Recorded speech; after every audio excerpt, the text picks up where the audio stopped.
안녕하세요. 네, 여러분 반갑습니다.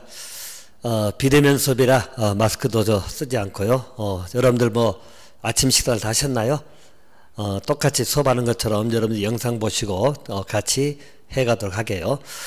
뭐 상황이 요즘 안 좋은지 다 아시죠? 그래서 건강관리도 잘 하시고, 그리고 또 시험을 또 포기할 수도 없기 때문에 정리 꼬박꼬박 좀 하시기 바랍니다.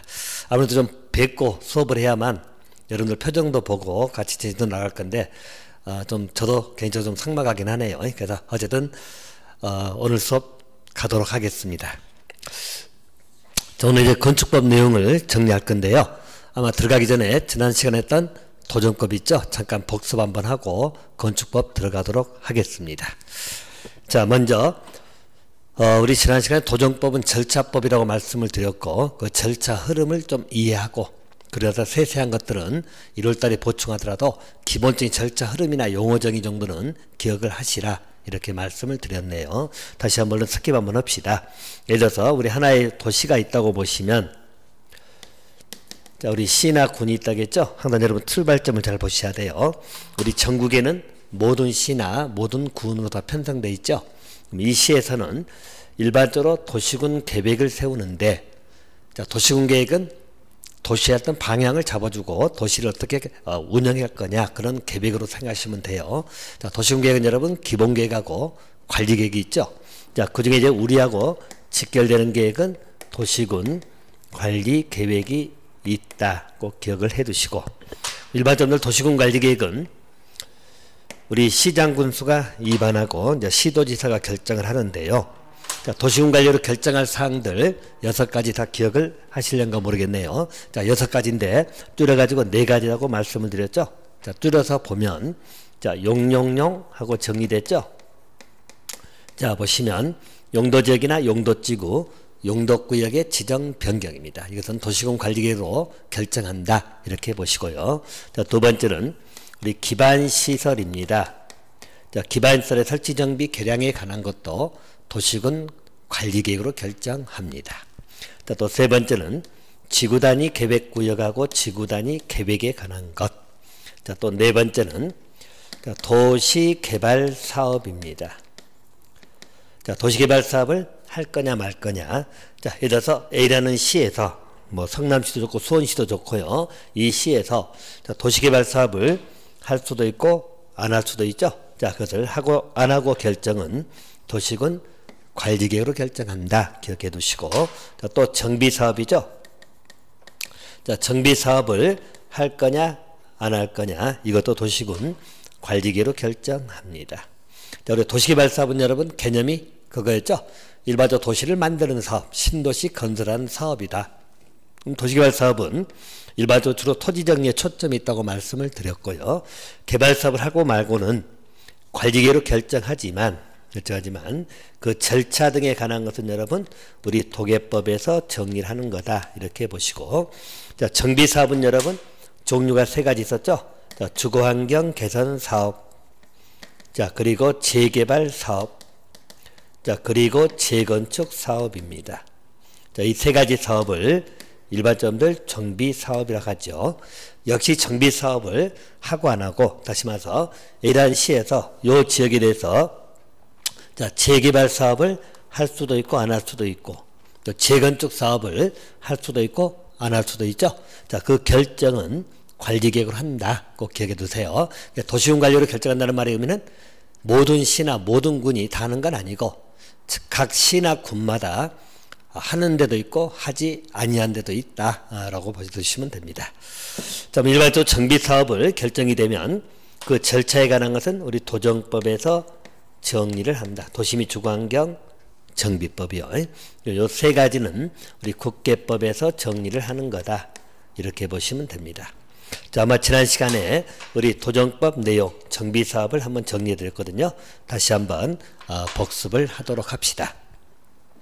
일반적으로 정비사업을 진행하고자 한다면, 자, 크게 말하면 여러분들 절차는 계획을 먼저 세운다겠죠. 자, 그 계획이 2가지가 있더라. 자, 그 계획은 정비 기본계획을 수립할 거다. 쭉 흐름 도니까 절차를 보시기 바랍니다. 자, 정비 기본계획을 수립하고, 그리고 나서 정비계획을 위반하더라. 이렇게 보시면 됩니다. 그래서 계획이 2개가 나온다는 이야기죠. 우리 개발법 같으면 개발계획 하나면 되지만 우리 도정법은 정비기본계획하고 정비계획 이 2가지가 있더라. 이렇게 봐두시고요. 계획을 세운 다음에 정비구역이 지정되겠죠. 그래서 구역이 지정이 된다. 그래서 항상 여러분 기본 순서는 계획이 먼저다. 선계획. 자, 계획이 2개 있다는 거죠. 기본계획하고 정비계획입니다. 기본계획이 좀 더 큰 계획이고 정비계획은 좀 더 구체적인 계획이다. 라는 것을 기억해 두시면 됩니다. 그래서 일단 계획을 수립하고 나면 자, 일반적으로 계획 다음에는 구역을 지정할 거다. 항상 여러분들 기억하세요. 그래서 일반적으로 계획을 2개 수립한다는 이야기죠. 자, 그리고 나서 구역이 지정됩니다. 자, 구역이 지정되면 정비구역 내에서 정비사업을 할 거란 이야기죠. 자, 정비사업을 할 거다. 자, 그래서 일반적으로 정비사업이 진행이 될 거다. 이렇게 봐두시면 돼요. 그래서 기본 순서 큰 걸로는 여러분 이렇게 말하겠죠. 일반적으로 계획 다음에 구역 다음에 정비사업이 들어갈 거다. 라는 것을 기억해 두시고, 아울러서 우리 정비사업의 종류는 3가지가 있는데 그 정비구역도 마찬가지였죠. 정비구역도 주거환경 개선사업구역이 있고 또 재개발사업구역, 재건축사업구역 그렇게 나눠서 봐두시면 돼요. 자, 그 중에서 여러분들 가장 기본적인 걸 먼저 잡아드리고 다시 한번 갑니다. 일단 우리 정비기본계획은 누가 수립할 거냐, 수립권자 보라고 말씀드렸죠. 자, 수립권자는 기본적으로 우리 특강, 특특. 자, 그리고 시장이 수립하더라. 자, 여러분들 특강, 특특이라는 것은 다시 보면 우리 특별시장, 광역시장, 또 세종특별자치시장, 제주특별자치도지사, 그리고 시장입니다. 그래서 정비기본계획 수립권자에서는 항상 조심할 것, 우리 군수는 들어가면 아니 된다. 그래서 우리 군 단위에서는 수립하지 아니한다. 그것도 기억해 주시고, 자, 2번째 우리 정리했던 것이, 자, 정비기본계획은 여러분 10년 단위로 수립한다겠죠?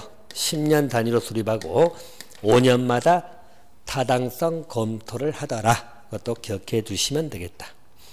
또 3번째 절차름을 잠깐 말씀드렸습니다만은, 자, 그 중에서도 여러분 기본적으로 정리할 것이 주민공람을 거친다는 이야기죠. 자, 주민공람은 공고열람을 의미합니다. 자, 공고열람 기간은 정비기본계획은 자, 14일 이상이다. 자, 14일 이상 여러분 계획이 2개가 있다겠죠? 우리 기본계획이 있고 정비기본계획은 14일 이상입니다. 또 뒤에 나오는 사업시행계획 있죠? 자, 사업시행계획도 14일 이상이다. 자, 반면에 30일 이상짜리가 2가지가 있다는 거죠. 자, 30일 이상은 정관. 자, 여기 정비계획은 공람이 30일 이상, 또 관리처분계획도 30일 이상입니다. 그래서 14일 이상은 기시, 그리고 30일 이상은 정관. 일단 이 정도는 기억해 놓으시고, 또 한 가지. 자, 정비기본계획은 여러분 대도시가 아닌 시장이다. 자, 대도시가 아닌 시장이 수립을 할 때는 도지사 승인을 받아라. 라는 것도 하나 기억해 두시면 됩니다. 자, 뭐 이 정도는 일단 절차 보시고, 물론 우리 절차는 공람 거치고 지방의회 의견 거치고 협의심의 거치고 도지사 승인. 자, 그리고 나서 공고하고 국장에게 보고하면 되는 절차예요. 어쨌든 이 절차 정도는 이 정도로 봐두시면 되겠다. 자, 기본계획은 뭐 이 정도 여러분들 체킹하시고요. 아울러서 여기 이제 중간에 있는 여기 단계라든가 이 단계는 1월 달에 보충 들어갈 겁니다. 그래서 안전이나 위반자는 1월 달에 들어갈 것이고, 정비계획입니다. 정비계획은 누가 위반한다겠죠? 기본적으로 특특, 시장, 군수, 구청장이 위반하더라. 그래서 구청장이 위반할 수 있다는 것. 자, 대신 정비계획은 여러분 우리 지정권자도 위반할 수 있다. 지정권자도 위반이 가능하다까지 봐두시면 됩니다.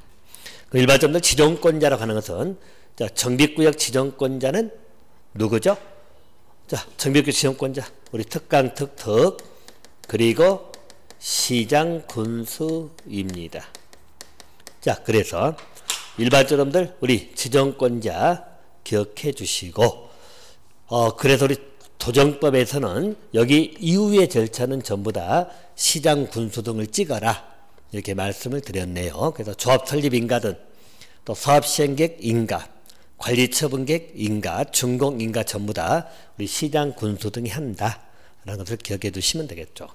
자, 또 한 가지 일반적으로 우리 정비구역하고 정비사업은 그 내용을 보시면 우리 주거환경 개선사업구역이 있다는 거죠. 그래서 사업의 특징을 보시란 이야기입니다. 주거환경 개선사업구역이 있고 또 재개발 사업구역이 있고 또 재건축 사업구역이 있더라. 자, 특징은 이런다겠죠. 자, 주거환경 개선사업구역은 정비 기반 시설이 극히 열악한 지역이다. 또 노후 불량 건축물이 과도하게 밀집되어 있다. 자, 이런 지역에 대해서 자, 우리 정비 기반 시설이기 때문에 여러분들 우리 기반 시설을 설치해야 된다는 이야기죠. 극히 열악하기 때문에 또 노후 불량 건축물이 밀집되어 있기 때문에 건축물을 물고 새로 지어주는 것 주거환경 개선 사업이다. 자, 그렇게 봐두시면 돼요. 그래서 주거환경 개선 사업 구역 자체가요. 자, 구역 자체가 일반적으로 여러분들 우리 정비 기반들이 극히 열악하겠죠. 극히 열악합니다. 또 일반적으로 노후 불량 건축이 가도 밀집된 그런 지역이 주거환경 개선 사업 구역이다. 주거환경 개선 사업은 기반 설치해야 되고 노후 불량 건축물 허물고 새 걸로 지어줘야 된다라는 것을 기억해 두시고 자, 재개발 사업 구역은 정비 기반설이 열악하다겠죠. 또 노후 불량 건축물이 밀집되어 있다. 자, 그래서 재개발 사업도 우리 기반이 있어도 설치해야 되고 노후 불량 건축물고 새로 지어줘야 되는 건 똑같다겠죠. 단지 사업의 규모는 주거환경 개선 사업이 훨씬 더 큰 규모다. 극히 열악하고 가도 밀집이기 때문에 주거환경 개선 사업 구역이 훨씬 더 일반적으로 사업 규모가 클 수밖에 없다라는 것을 기억해 주시고 자, 반면에 재건축 사업 구역은 정비 기반설은 양호하다겠죠. 대신 노후 불량 건축물이 밀집돼 있다. 자, 그래서 재건축은 기반시설 손댈 필요 없다겠죠. 양호하기 때문에 노후 불량 건축물 허물고 새 집을 지어주면 된다라는 취지로 보시고 일반적으로 우리 정비사업은 세 가지 사업 공통이 전부 다 노후 불량 건축물 허물고 새로 지어주는 건 똑같다. 이렇게 잡아두시면 될 것 같고요. 자, 이제 사업이 진행되는 것은 출발이 여러분 뭐로 되죠? 우리 시행자가 나오게 되는 겁니다. 사업의 출발은 우리 시행자 부분이 나오게 될 거다. 그렇게 봐두시면 돼요. 그럼 여러분들 시행자 부분은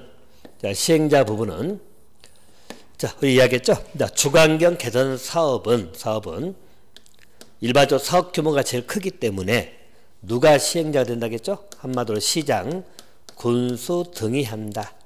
물론 토주공이나 한국토지주택공사, 즉 LH공사죠. 공익법인 이런 데서 한다라는 것을 봐두시고요. 자, 이 말은 다시 말하면 주거환경 개선 사업에서는 조합은 없다는 거죠. 그죠? 민간이 하는 건 아니다. 그렇게 이해를 해 놓으시고요. 자, 재개발 사업은 여러분 조합. 자, 재개발 조합이나 내지는 토지 등 소유자이지요. 자, 이렇게 보시면 됩니다. 자, 그래서 일반적 토지 등 소유자는 20명 미만일 때 소규모죠. 이럴 때 일반적으로 시행자가 됩니다. 이때는 조합이 필요가 없죠. 그래서 이때 조합은 필수는 아니다. 재개발 조합은 없어도 토지 등 소유자가 시행자 될 때는 조합은 필요가 없다는 거죠. 이렇게 봐두시면 되겠고요. 자, 그리고 우리 재건축은 여러분 조합이죠. 그래서 재건축 조합은 일반적으로 단독 또는 공동, 조합은 반드시 있어야 되기 때문에 이는 필수다. 이렇게 봐두시고요. 자, 또 한 가지 여기 토지 등 소유자 개념은 반드시 보라고 말씀을 드렸네요. 자, 여러분 아시다시피 토지 등 소유자입니다. 자, 토지 등 소유자 개념은 여러분들 체킹하건대 꼭 기억을 해 놓으시라고 말씀을 드렸네요. 토지 등 소유자가 되면 우리 조합원도 될 수 있고 또 동의할 때 동의자 수에 들어갑니다. 자, 토지 등 소유자 개념은 우리 주거환경 개선 사업하고 재개발이죠. 여기서 말하는 토지 등 소유자하고 재건축에서 말하는 토지 등 소유자가 다르다라는 것을 기억해 주세요. 일반적으로 주거 환경 내지는 재개발 사업의 토지 등 소유자는 이렇게 이야기했죠. 자, 토지 또는 건축물 소유자, 자, 또는 지상권자가 들어갑니다. 자, 그래서 일반적으로 재개발에서는 토지 등 소유자가, 자, 토지 또는이기 때문에 땅만 가지고 있거나 건축만 가지고 있거나 또는 토지 지상권자도 토지 등 소유자 개념에 들어가더라 라는 것을 기억해 주세요. 자, 반면에 재건축 사업에서 토지 등 소유자는, 자, 우리 건축물 및 부속 토지 소유자죠. 한마디로 토지 소유자입니다. 자, 그래서 재건축에서는 밑이 나오기 때문에 일반적으로 건축물하고 땅을 둘 다 가지고 있을 때만 토지 등 소유자가 된다. 기억해 주시고, 지상권자는 안 들어간다는 이야기예요. 재건축에서는 지상권자가 안 나옵니다. 그것을 기억해 주시면 되겠습니다. 자, 시행자가 정해지겠죠. 이제 시행자가 정해지면 시행자는 공사 계획을 짠다겠죠. 자, 그 공사 계획을 사업 시행 계획이다 이렇게 보는 것이고, 자, 시행 계획은 인가 신청해서 인가를 받아야 된다. 자, 그래서 사업 시행 계획 그리고 인가입니다. 자, 여러분, 사업 시행 계획은 누가 수립한다겠죠? 우리 시행자가 하는 거죠.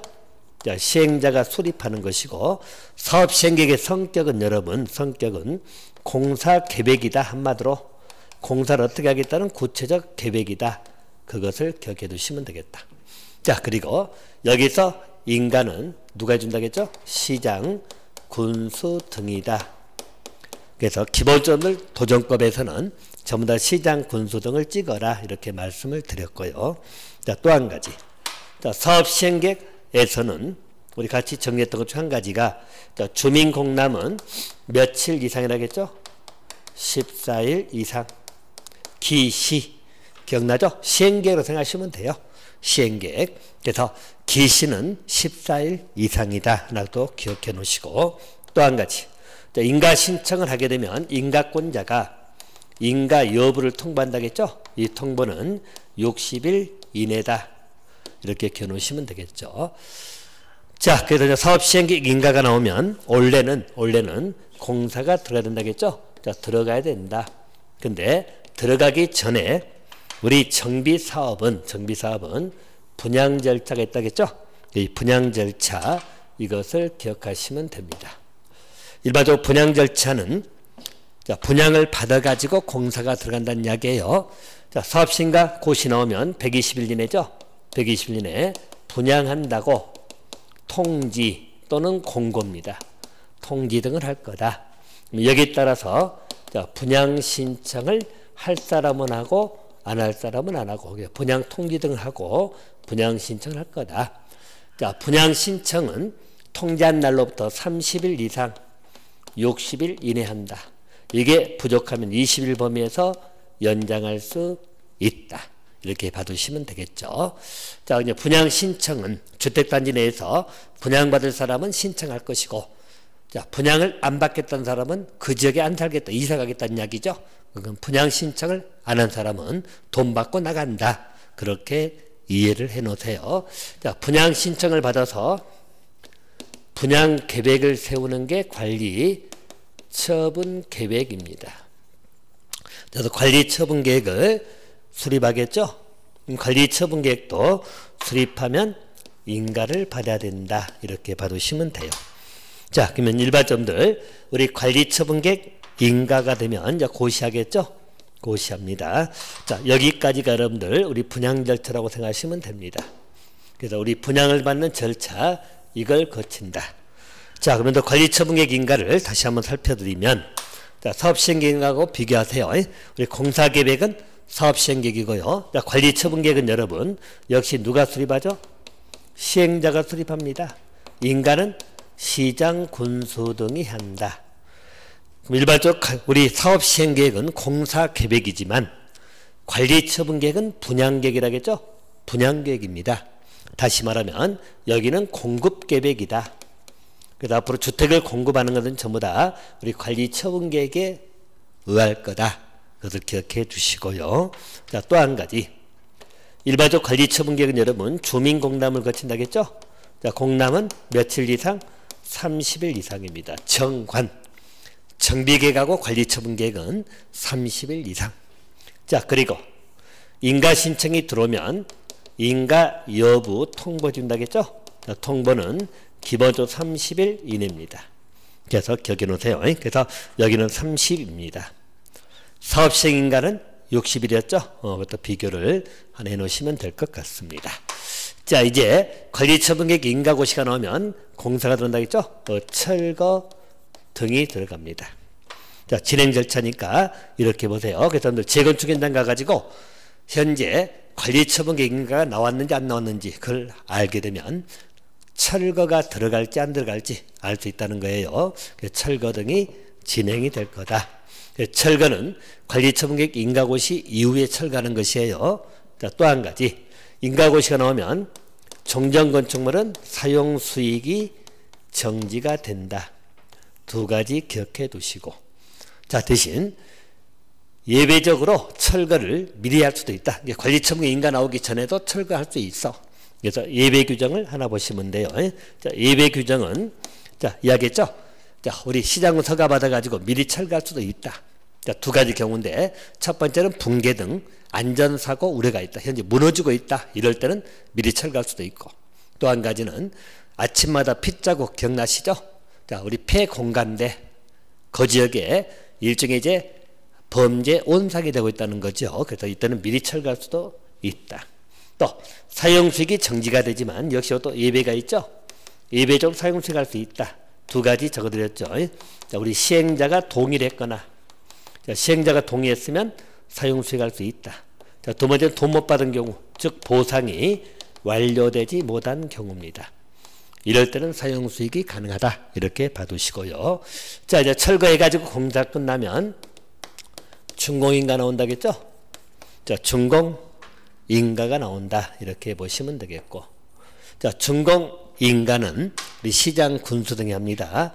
자, 그래서 시장 군수 할 것이고. 자, 그리고 나서 이제 공사 완료 고시하면 됩니다. 끝났다고. 자, 이건 전부 다 우리 시장 군수 등이 한다. 이렇게 봐두시면 됩니다. 자, 그리고 이제 공사 끝났으면 여러분 소유권 넘겨준다겠죠? 여기서 소유권 이전 처분입니다. 자, 그래서 고시를 할 거다. 자, 소유권 이전 고시입니다. 자, 그래서 이제 중요한 것은 바로 이 대목이라겠죠? 자, 소유권 이전 고시를 하게 되면 소유권의 취득은 언제 할 거냐? 자, 이전 고시일 다음 날입니다. 다음 날 소유권의 변동이 발생한다. 소유권 취득은 이전 고시일 다음 날 기억해 주시면 됩니다. 자, 그리고 나서 이제 청산하고 등기를 하면 끝난다. 이렇게 봐두시면 돼요. 청산 등기. 자, 또 등기하기 전에도 권리는 취득한다. 이렇게 봐두시면 됩니다. 그래서 여러분들 이 절차 흐름도에 관한 것은 우리 시험에 직결되기도 하지만 어느 부분인가를 꼭 기억하시라는 이야기예요. 다시 한번 쭉 한번 살펴드리고 갈 거예요. 우리가 사업이 들어가기 전에 구역을 지정하고 자, 구역 지정 전에는 계획을 수립한다겠죠. 그래서 계획이 두 가지가 있다.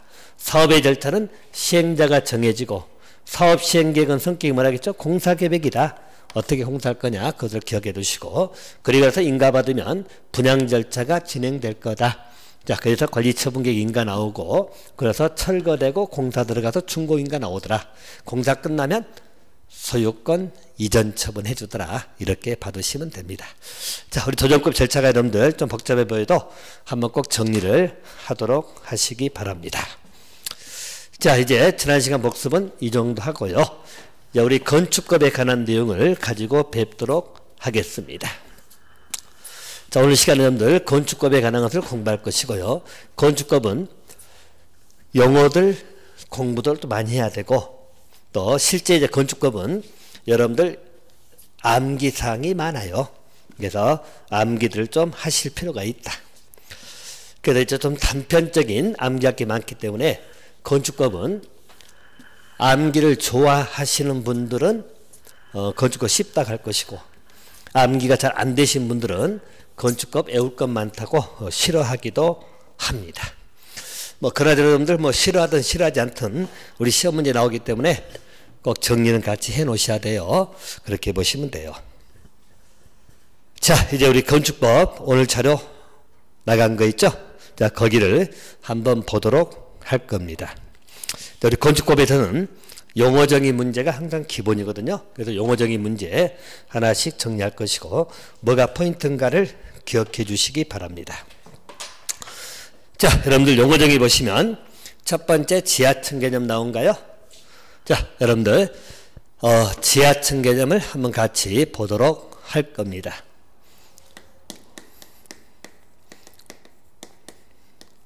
우리 법에 정한 용어들이니까 그 용어에 관한 것을 꼬박꼬박 정리를 좀 한다고 생각하시고 보도록 합시다.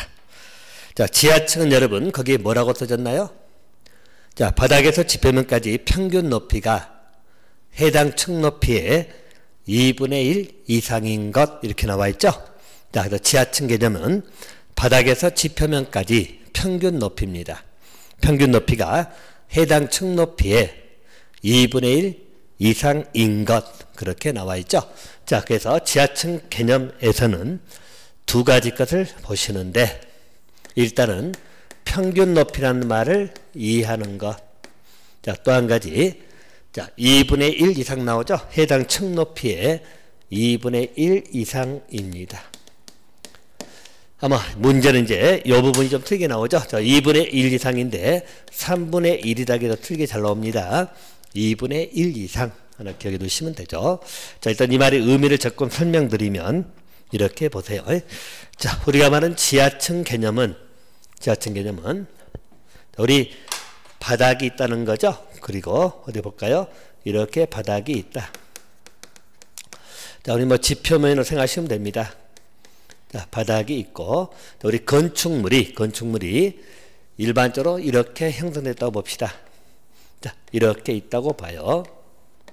자, 그리고 자, 여기는 이제 여러분들 우리 지표면이죠. 여기는 지표면이고, 자, 이 바닥이 여기 말하겠죠. 바닥입니다. 자, 뭐 일반적으로들 지하층 같은 것은 우리 뭐 층이 이렇게 있다면 이 출입문이 있고 이렇게 내려간다 생각하시면 돼요. 내려간다 이렇게 받으시면 되는데, 자, 여기 논의는 바닥에서 지표면까지 평균 높이입니다. 자, 그리고 이게 해당 층 높이라고 봅시다. 해당 층 높이. 그래서 여기 해당 층 높이가 예를 들어 4m라고 봅시다. 자, 층 높이가 예를 들어서 4m라고 본다면, 예를 들어서 자, 여기 바닥에서 지표면까지 높이가 예를 들어서 자, 2m다. 자, 2m라고 봅시다. 그러면 자, 우리 층 높이의 2분의 1 이상이 되는 거죠. 자, 그러면 자, 이것을 우리는 지하층이라고 부릅니다. 지하층. 그래서 지하층인데, 문제 평균 높이란 말의 의미가 왜 들어가냐면, 자, 여러분들 우리 건축물 구조에 따라서는 이렇게 될 수도 있죠. 이렇게. 그래서 우리 건축물이 만약에 이렇게 설정됐다면, 자, 바닥에서 지표면까지 높이가 예를 들어서 여러분들 여기는 1m다. 이쪽은 3m가 될 수도 있다. 자, 예를 든 겁니다. 그럼 우리 지표면이, 즉 바닥이 이렇게 불균등할 수 있다는 거죠. 그럼 여기 평균 높이를 따진다는 것은 1m하고 3m라고 본다면 평균 높이는 2m잖아요. 그럼 해당 층 높이를 4m로 본다면 층 높이의 2분의 1 이상이 되는 거죠. 자, 그러면 지하층이 될 거다. 그렇게 이해해 놓으시면 돼요.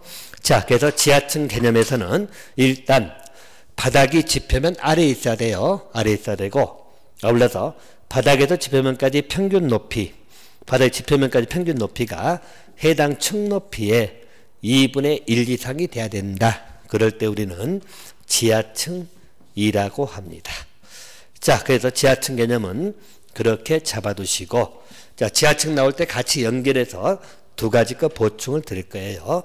첫 번째는 일반적으로 지하층은 우리 건축물의 층수에 산입을 할 거냐 안 들어갈 거냐 이 문제죠.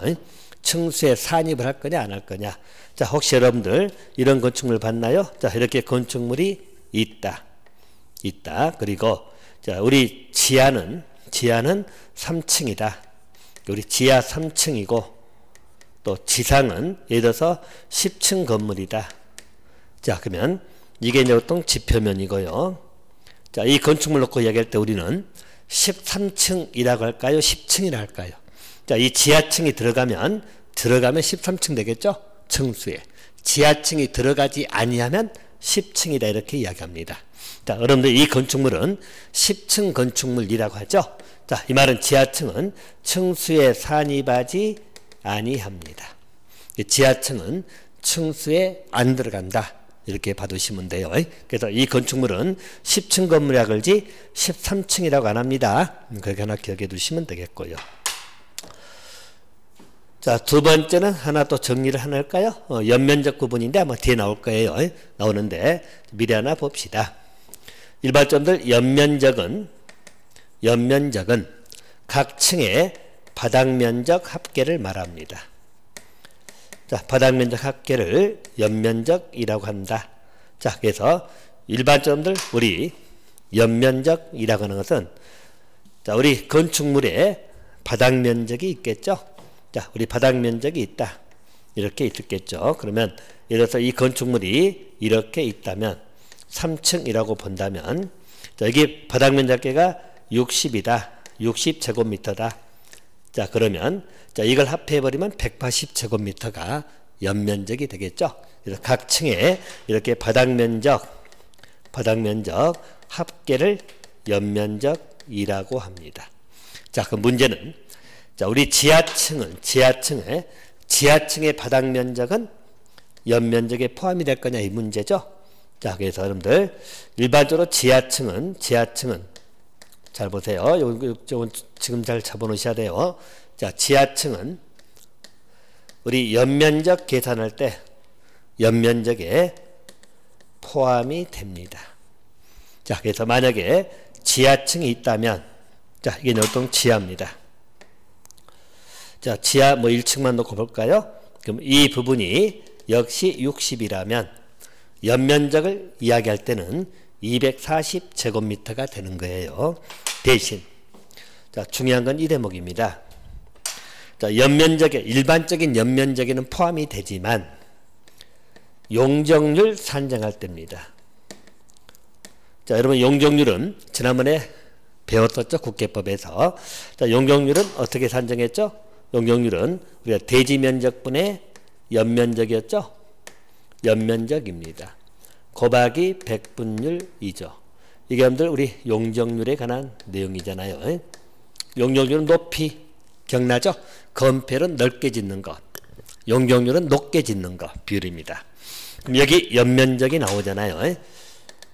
그 일반적으로 지하층은 일반적으로 연면적에 포함되지만 용적률 산정할 때 연면적에는 포함되지 아니합니다. 자, 이거 구별해 놓으셔야 돼요. 일반적인 연면적에는 들어갑니다. 대신 용적률 산정할 때 연면적에는 지하층은 뺍니다. 그 이유는 용적률은 높이하고 관련되어 있거든. 근데 높이는 여러분 땅 밑에 우리 지하층은 건축물 높이하고는 상관이 없죠. 높이는 여러분 지표면부터 높이가 들어가거든요. 그래서 높이는 이걸만 따지기 때문에 지하층의 바닥 면적은 용적률 산정할 때 연면적에는 안 들어간다. 근데 일반적인 연면적에는 들어간다는 거예요. 일반적인 연면적에는 포함이 되지만 용적률 산정할 때 연면적, 이때 지하층은 포함되지 아니한다. 뭐 지하층 관련된 것은 요 정도는 일단 같이 봐두시고 용어상 문제에서는 2분의 1 이상을 꼭 기억해 두시고 자, 지하층 개념은 그렇게 보겠어요. 자, 두 번째 개념입니다. 주요 구조부가 나오죠. 자, 그건 조금 용어적인 문제가 참 중요하긴 해요. 자, 주요 구조부입니다. 여러분, 주요 구조부라는 것은 한마디로 건축물에서 이게 만약에 흔들리거나 이게 무너지면 건축물 자체가 붕괴될 수도 있는 그런 것을 주요 구조부를 하는 것인데, 자, 주요 구조부는 여러분 6가지가 나와요. 6가지. 자, 이렇게 외우세요, 여러분들. 자, 내기. 자, 내기 좋아하는 바보.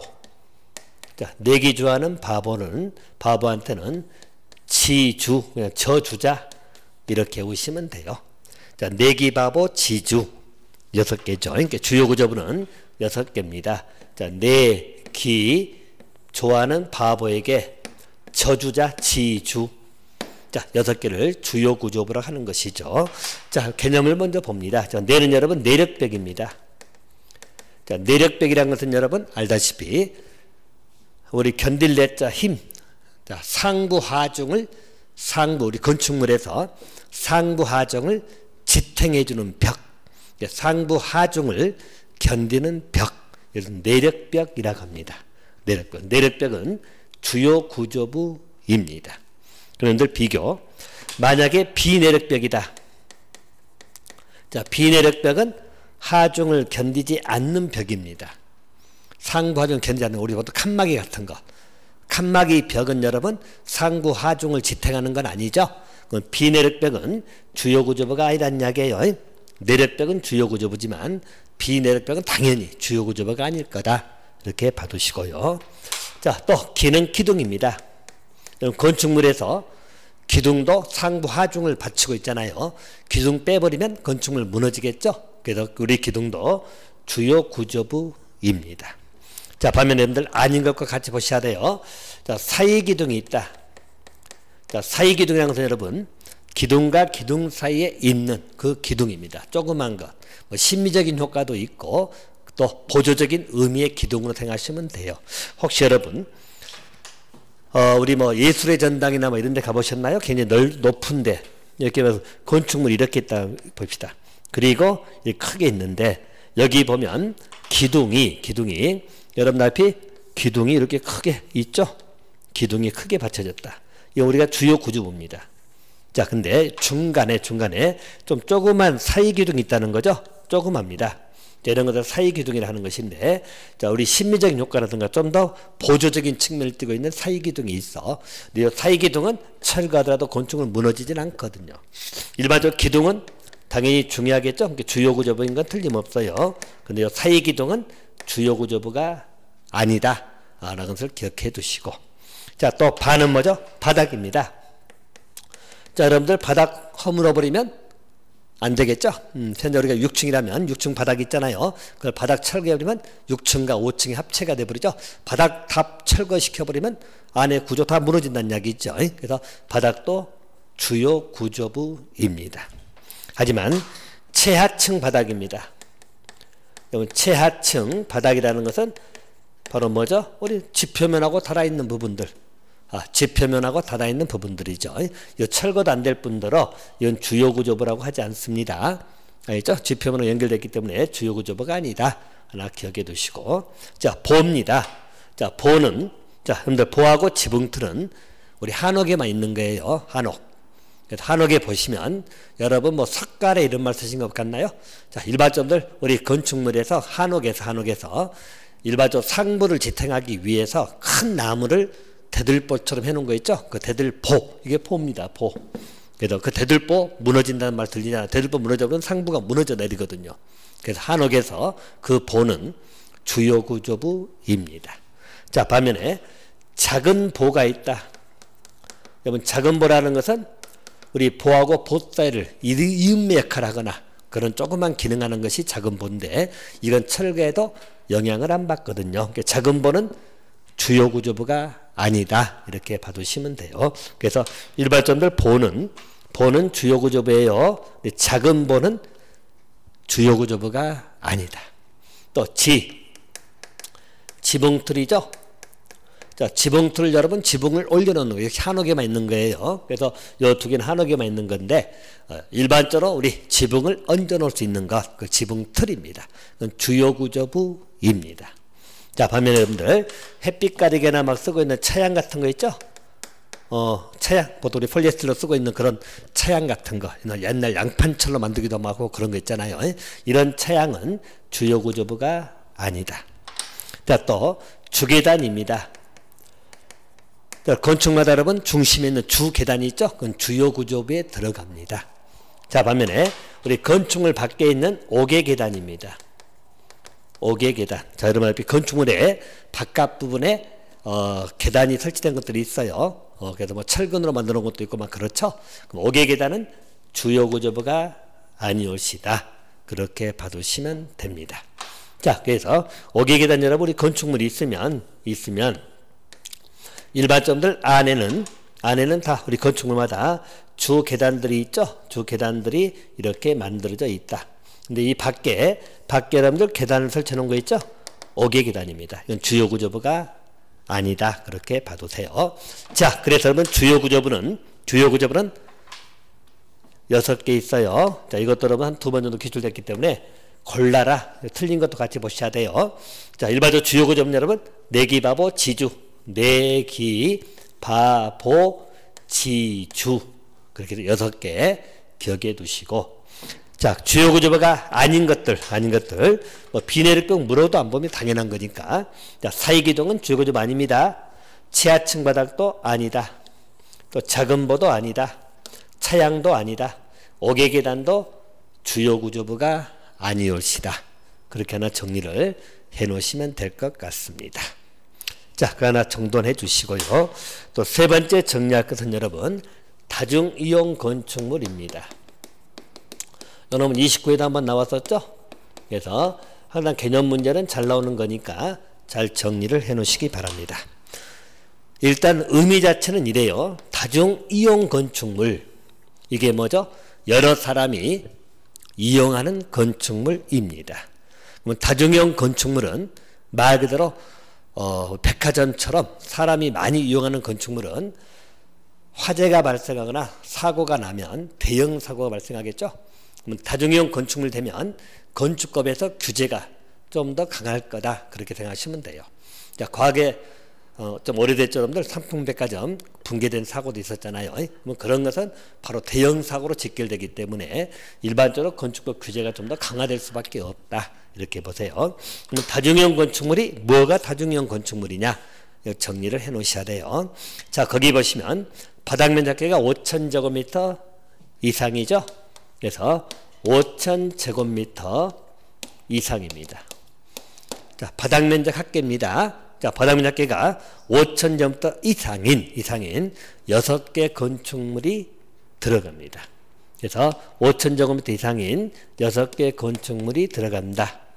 자, 그리고 또 한 가지는 자, 16층 이상 보인가요? 자, 그래서 16층 이상인 건축물입니다. 자, 그리고 여기는 둘 다 오화 개념입니다. 오화 개념이라는 것은 뭐죠? 또는 자, 이게 해당되든지 이게 해당되든지. 자, 16층 이상이 되면 모든 건축물이 다 다중이용 건축물이야. 그러면 16층 이상인데 사람이 없다면 이상하죠? 자, 그래서 모두 다중이용 건축물이다. 그렇게 봐두시고요. 자, 이게 5,000 이상인 건축물은 6개가 들어간다겠죠? 6개만 들어가는데, 자, 거기 정리해놨네요. 5,000점 이상인 문화 및 집회시설입니다. 앞으로 제가 줄여서 문집시설이라는 말 쓸 거예요.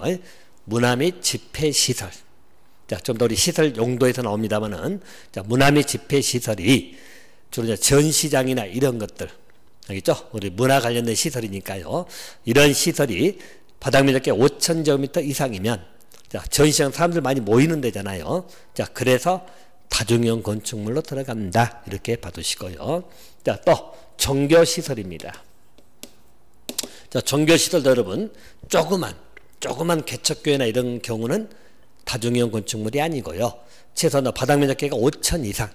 여러분들 우리 큰 예를 들어서 뭐 종교시설들은 사람들 많이 모이잖아요. 자, 그래서 이것도 다중이용 건축물 되는 것이에요. 자, 또 우리 판매시설 보이죠? 자, 판매 시설은 백화점 생각하시면 됩니다. 자, 5천 이상은 되겠죠? 그래서 이런 판매 시설도 다중형 건축물이 된다. 이렇게 봐두시고요. 자, 또, 자, 우리 운수 시설입니다. 운수 시설 중에서 여객용 시설입니다. 우리 운수 시설 중에 여객용 시설. 자, 여러분, 여객용 시설은 우리 터미널 같은데, 기차역, 알겠죠? 사람들 많이 모이죠? 5천 이상일 때는 다중형 건축물이 된다. 그렇게 봐두세요. 그래서 여객용 시설이 들어갑니다. 자, 또 의료시설 중에는 종합병원이죠. 개인병원이 아니고 종합병원도 다중형 건축물에 들어갑니다. 자, 또 한 가지는 숙박시설 중에 관광 숙박시설입니다. 자, 그래서 일반적으로 우리 다중형 건축물 되기 위해서는 5,000제곱미터 이상인 6개 시설이 들어가더라. 6개 시설입니다. 자, 6개 시설은 뭐뭐 있죠? 자, 문화 및 집회시설, 종교시설, 판매시설, 여객용 시설, 종합병원, 그리고 관광 숙박시설입니다. 자, 관광 숙박시설이면 관광호텔 생각하시면 돼요. 이렇게 봐두시고요. 또 한 가지. 자, 우리 문화 및 집회시설 중에 우리 동물원이 있거나 또 식물원이 있거든요. 자, 동물원, 식물원 여러분, 문화 및 집회시설로 들어갑니다. 자, 동물원 같은 경우 식물원도 아마 동식물 관련 시설이 아니고 우리 문화 및 집회시설로 들어가는데, 동물원, 식물원은 5,000제곱미터 이상이 된다 하더라도 다중형 건축물은 아니다. 이건 제외입니다. 이렇게 봐도 돼요. 그래서 문집시설은 5,000 이상이면 다중형 건축물 맞아요. 근데 동물원, 식물원은 문집시설이거든요. 그렇더라도 5,000이 넘어도 다중형 건축물은 아니다. 자, 이유는 뭐냐면 이렇게 보세요, 여러분들. 동물원, 식물원 여러분 보통 실내에 있어요, 실외에 있어요? 우리 밖에 있잖아요. 실외. 만약에 동물원에서 화재가 발생한다. 그럼 어떻게 하죠? 그냥 걸어서 나가면 돼. 피하면 되는 거죠. 그래서 일반적으로 동물원, 식물원은 주로 야외에 있기 때문에 여기는 다중형 건축물에 포함이 안 됩니다. 알겠죠? 그래서 이렇게 봐두시면 돼요. 자, 반면에 또는이기 때문에 16층 이상이면 모든 시설입니다. 모든 시설은 다 다중형 건축물에 들어간다. 알겠죠? 16층 이상이면 어떤 시설이든 전부 다 다중형 건축물. 그래서 다중형 건축물은 5,000 이상인 6개 시설만 들어가요. 이게 되든지 또는 16층 이상이면 다 다중이다. 알죠? 하나 기억해 놓으시면 돼요. 자, 반면에 이걸 보면서 같이 비교할 것이 거기 써놨죠? 준다중 이용 건축물입니다. 자, 준다중 이용 건축물인데요. 자, 준다중 이용 건축물은 다중에 준한다는 말이죠. 다중은 아니지만 준하는 건축물입니다. 자, 준다중 이용 건축물은 바닥 면적이 1,000제곱미터 이상입니다. 1,000제곱미터 이상인데 여기는 아까 여기 봤던 6개 시설이죠. 그 6개 시설도 들어가고요. 자, 이것 말고도 여러분 종류가 많거든요. 한두 가지는 기억해 놓으세요. 관광 휴게 시설이 들어갑니다. 자, 또 여기 말고도 뭐 교육 연구 시설, 위락 시설 뭐 등등이 들어갑니다. 등등. 자, 그러면 1,000제곱미터 이상일 때는 준다중이 됩니다. 그래서 다중하고 준다중 두 개가 있고 이제 규제 내용이 좀 다르겠죠. 아무래도 다중이용이 좀 더 규제가 더 센다고 생각하시면 돼요. 자, 그러면 여러분들 여기서 29에 나온 것처럼 하나 봅시다. 관광 숙박하고 관광 휴게시설을 헷갈리면 안 돼요. 자, 관광 휴게시설은 여러분 야외 음악당이나 야외 극장 이런 거 있죠. 그걸 관광 휴게시설 하는 것인데 관광 숙박은 관광호텔 생각하시면 돼요. 자, 그래서 여러분 이거 하나 비교를 한번 해드릴게 보세요. 자, 만약에 바닥 면적 합계가 자, 3,000제곱미터입니다. 3,000제곱미터인 관광 숙박시설이 있다. 자, 3,000제곱미터, 바닥에 3,000제곱미터면 여기는 안 들어가죠? 그러죠. 그러면 여기는 다중 이용은 아니죠. 대신 준다중 이용에는 들어갑니다. 준다중. 자, 그러면 만약 바닥 면적이 5,000제곱미터, 층수는 뺍니다. 16층 이상이면 다 다중이니까 층수는 빼고 이해하세요. 5,000제곱미터의 관광 숙박시설입니다. 그러면은 다중이용 건축물 맞죠. 근데 5,000제곱미터인 관광 휴게시설이다. 자, 여러분. 여기 6개 시설에는 관광 숙박은 있어도 휴게시설은 없잖아요. 자, 그러면 이 관광 휴게시설이 나오게 되면 5,000이 넘는다 하더라도 이것은 다중은 아닙니다. 준다중 이용 건축물에 들어가는 거죠. 29회 때 물어봤던 문제가 바로 이 문제예요. 관광 숙박하고 관광 휴게 구별하셔야 돼요. 관광 휴게는 5,000이 넘는다 하더라도 다중 이용은 아니다. 근데 예를 들어서 관광 휴게 시설이 16층이라면 이때는 다중 이용 건축물 맞습니다. 16층 이상은 전부 다 다중이니까요. 근데 일반적으로 5,000 이상 되는 것은 6개 시설만 들어가기 때문에 관광 휴게 시설은 5,000제곱미터라 하더라도 다중이 아니고 준다중에 들어갑니다. 관광 숙박은 다중 맞잖아요.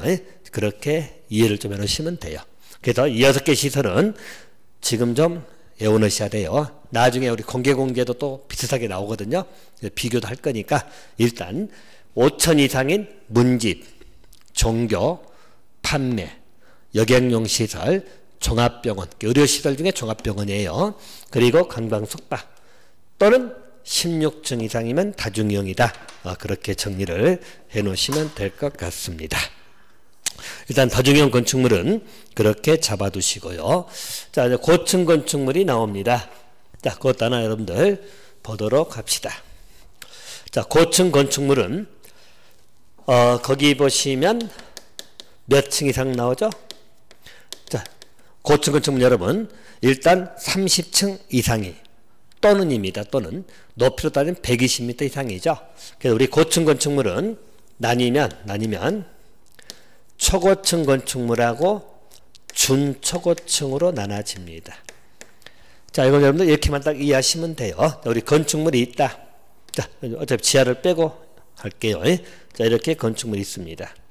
자, 그러면 일종의 이제 30층 기준이죠. 층으로만 따질게요.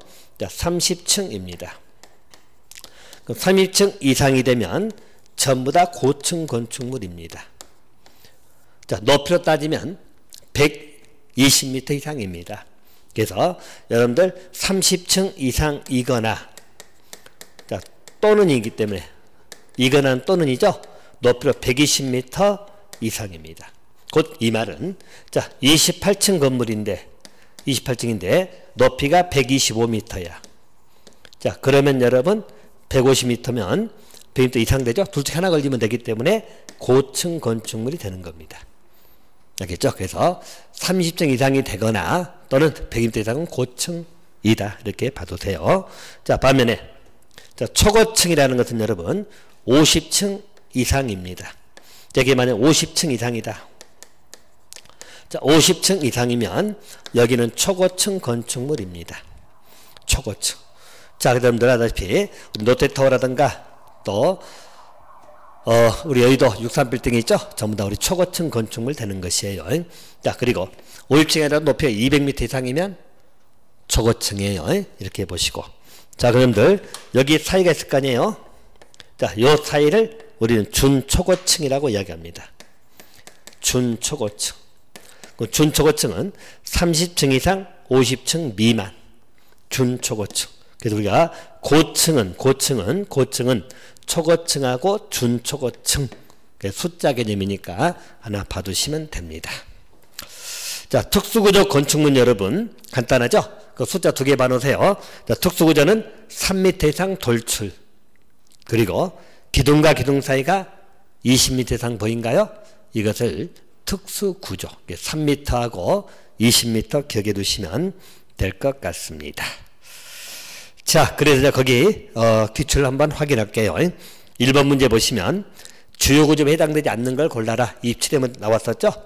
자, 지붕틀은 주요 구조부고 우리 내기바보 지주 주계단도 들어가죠. 사이기둥은 안 들어가고 또 지하층 바닥은 안 들어가죠. 그래서 디귿하고 니을이 아니다. 그렇게 봐두시고요. 자, 2번 문제는 다중이용이 아닌 것하고 물어봤죠. 29회 문제입니다. 자, 6개 시설 물어봤죠. 그래서 일반 6개 시설 우리 문집, 종교, 판매, 여객용, 종합병원, 관광, 숙박이거든요. 자, 관광휴게시설은 준다중에는 들어가지만 다중에는 안 들어간다. 관광휴게시설이 다중이 되기 위해서는 16층 이상이 돼야 된다. 뭐 그렇게 봐두시면 될 것 같습니다. 자, 요거 정의는 일단 여기까지 하도록 할 겁니다. 자, 일단 여러분 10분 쉬었다가 이제 건축법의 적용 문제 여기를 정리를 하도록 하겠습니다. 자, 10분 쉬죠.